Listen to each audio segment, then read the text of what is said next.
Bab 4265. Kamu telah menjadi pandai.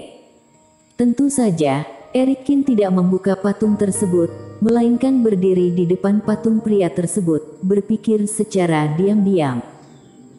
Jalan ini hanya memiliki satu arah, pihak lain pasti akan datang. Dan di sini, sangat cocok bagiku untuk membuat masalah bagi pihak lain. Sebelumnya, klan naga sisik mengatur untuk mencoba membunuhnya, jadi Erikin secara alami tidak akan sopan kepada pihak lain, mencoba memahaminya. Arah pemikiran sekarang hanyalah bagaimana membuat pihak lain lebih sial. Sementara pikirannya berputar, Erikin langsung mengaktifkan keterampilan sihir hitam pemakan api. Karena pihak lain kemungkinan besar adalah ketua iblis, maka harus benar untuk menghubungi orang yang berpengetahuan. Diafragma diaktifkan, dan di sisi lain, iblis langit bermata tiga dan jiwa dewa juga ditransmisikan. Bocah sialan, siapa yang akan kita bunuh kali ini? Iblis langit bermata tiga berteriak kegirangan sebelum benar-benar berwujud asli. Hei, apakah kamu terlalu berhati-hati? Untuk apa menghubungiku sepagi ini? Setelah merasakan daerah sekitarnya, ia menemukan bahwa lawan Erikin masih di bawah semacam penindasan, tidak ada pertempuran besar sama sekali. Iblis langit bermata tiga sedikit kecewa dan berkata dengan bingung. Anak ini selalu tidak tahan, jadi dia akan meminta bantuan raja. Mengapa dia menghubunginya terlebih dahulu sebelum ini dimulai? Ini tidak sejalan dengan gaya bocah Qin. Senior, aku mengundangmu ke sini kali ini, bukan untuk berkelahi, tetapi untuk melakukan sedikit bantuan. Erikin tertawa. Ada apa? Serahkan padaku. Iblis langit bermata tiga berkata dengan lantang. Kamu bisa lihat bahwa ini adalah ketua iblis. Benar, aura ini sangat jelas. Lawan mungkin adalah siluman bumi biasa atau setan misterius. Iblis langit bermata tiga berkata dengan santai.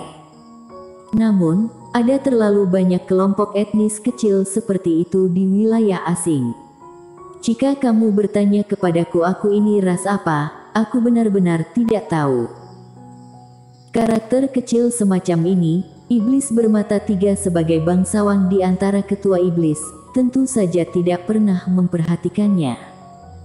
Ya, senior, pikiranku adalah. Setelah itu, Erikin berbagi rencananya dengan iblis langit bermata tiga. Iblis bermata tiga terdiam lama setelah mendengarkan. Dasar bocah, kali ini, bukannya bertarung, kamu telah menjadi pandai. Erikin terlalu banyak trik.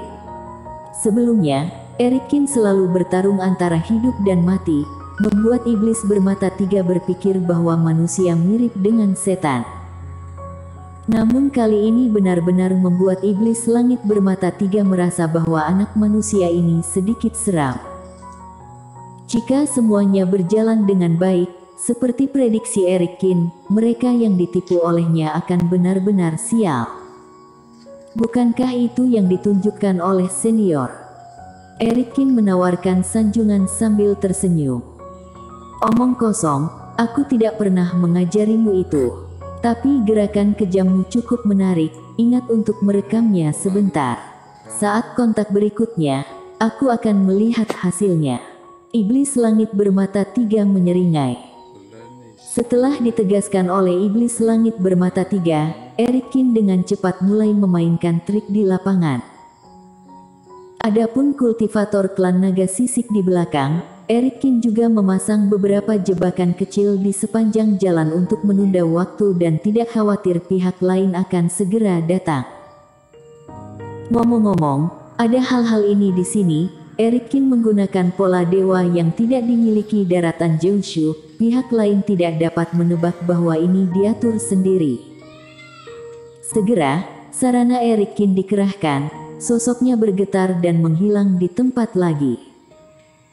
Sekarang, semuanya sudah diatur dengan baik, tinggal menunggu cultivator klan naga sisik tiba dan ketua iblis dibebaskan. Pada saat yang sama, lantai pertama istana bawah tanah. Tetua Cui dan orang Mingzu lainnya telah melarikan diri dari kesulitan dan memasuki tempat ini. Secara kebetulan, mereka sedang dalam perjalanan dengan wajah murung, kebetulan bertemu dengan Sierra Qin dan yang lainnya. Istana Tuan Qin, selamat. Begitu kedua kelompok bertemu, Tetua Cui menyindir dengan aneh. Karena Tobi Qiu bekerja sama denganmu, aku dan teman seiman Senmuzu terjebak begitu lama di puncak gunung, kalian pasti mendapatkan banyak hal. Saat mengatakan ini, banyak kultivator di Mingzu masam.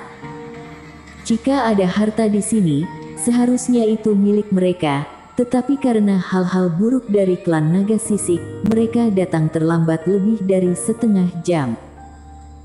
Sekarang yang terkuat di sini adalah klan Naga Sisik, Erik Qin dan Suezu. Saat melihat Rain ada di sini, diperkirakan kedua pihak telah bergabung.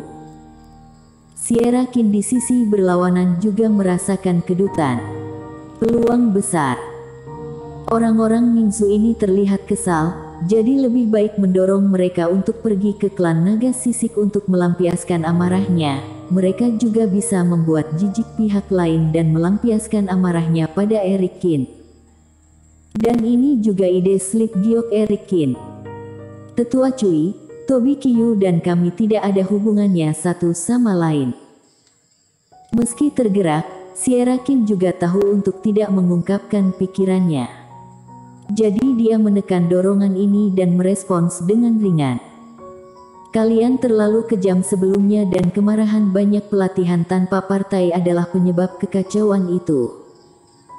Juga, meski kacau, kalian baru saja datang sekarang. Kalian tidak bisa menyalahkan kami. Klan Naga Sisiklah yang membuat kalian kehilangan kesempatan. Untuk klan Naga Sisik, negara bagian Senmu kami secara alami akan mendatangi mereka untuk meminta penjelasan. Jika teman seiman tahu diri, menyingkirlah. Penatua Cui mendengus dingin, terlalu malas untuk berbicara omong kosong dengan Sierra Qin, dan hendak pergi dengan yang lain. Apakah kalian sudah mendapatkan token perunggu? Sierra Qin segera melihat token di pinggang Kenny Gu dan matanya bergerak. Tunggu dulu. Saran apa yang kamu punya? Tetua Cui mengerutkan kening. Bukan saran, tetapi karena kalian mendapatkan token, kalian juga tahu bukan bagaimana cara mendapatkan kekuatan suci, kata Sierra Qin. Aku tidak ingin berbicara omong kosong denganmu, aku tidak ingin mengatakan lebih banyak lagi. Istana bawah tanah ini memiliki lebih dari satu lantai dan ada lantai dua jika kamu maju. Dan patung-patung di sini pada dasarnya telah diratakan. Jika kamu tertarik dengan kekuatan suci atau sumber daya kultivasi dalam jumlah besar, kamu bisa pergi ke lantai dua. Tuan Istana Qin sangat baik. Akankah kamu memberitahuku tentang ini? Tetua Cui mengangkat alisnya dengan curiga. Hehe, terserah kamu mau percaya atau tidak. Sierra Qin mencibir. Sejujurnya, kami bertarung jauh sebelumnya dan telah memadatkan 8 pola cahaya. Kami hanya selangkah lagi dari mengaktifkan token. Tebak apa yang terjadi? Klan Naga Sisik benar-benar membunuhnya. Tobi Qiu dikejar sampai ke jurang oleh klan Naga Sisik, dan token itu hilang. Kami juga diusir kembali ke lantai pertama. Klan Naga Sisik ini ingin memonopoli semua keuntungan. Aku tidak takut kamu berpikir terlalu banyak. Aku mengatakan ini karena aku berharap kamu dan negara bagian Senmu akan turun untuk bertarung dengan klan Naga Sisik, juga bertarung dengan klan Naga Sisik untuk menyelesaikan masalahku. Adapun kamu berani atau tidak, terserah kamu jika kamu punya nyali. Setelah mengatakan ini, Sierra Qin mengeluarkan Slip Giok, mengedarkan kerohaniannya, dan melemparkannya ke Tetua Cui, lalu membawa semua orang di Suezu bersamanya dan segera pergi.